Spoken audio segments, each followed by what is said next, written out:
love what I do, and there's really nothing I'd rather be doing than raising cattle here with my family. It's the passion in my life, and I enjoy it very much.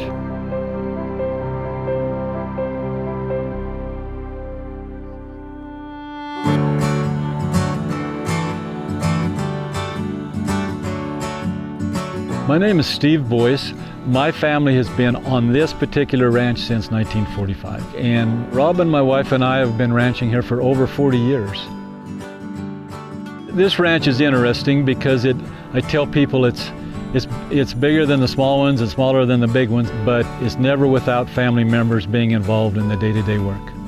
The ranch is about 120,000 acres, and it's a combination of private property and public property that we manage. There's a lot of difference in public land versus private land holdings. If we want to make any improvements, a water trough, a fence line, anything like that, we have to go through a regulatory process, and that can take a lot of time to get that done. Yes, 80% of the land is government land, but we like to think that we treat it as our own. We're stewards of all the land, and to us, there's no line between that public and that private. We manage it all the same.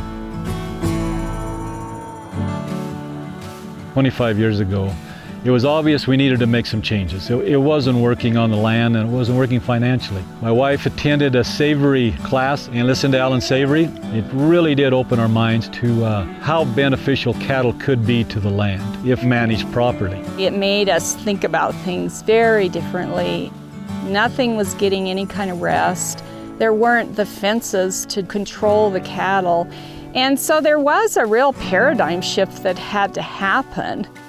Just because your grandfather did it or it's been done for 100 years doesn't mean it's the right thing.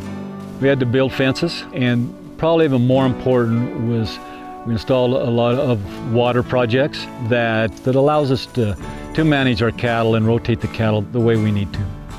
We've turned it around not in spite of cattle, but because of cattle. We use those cattle as a tool, and you don't have a lot of tools out here, and grazing is one of them. Steve and I feel that our job isn't done here, and that we hope to, and our objective is to leave things better than when we started out 43 years ago. It's a fun journey, but yeah, we may not see the benefits of many of the things that we're doing right now, but for the generations to come behind us, they will see it, and that means a lot to us. And I hope that the future generations can enjoy it as much as Robin and I have.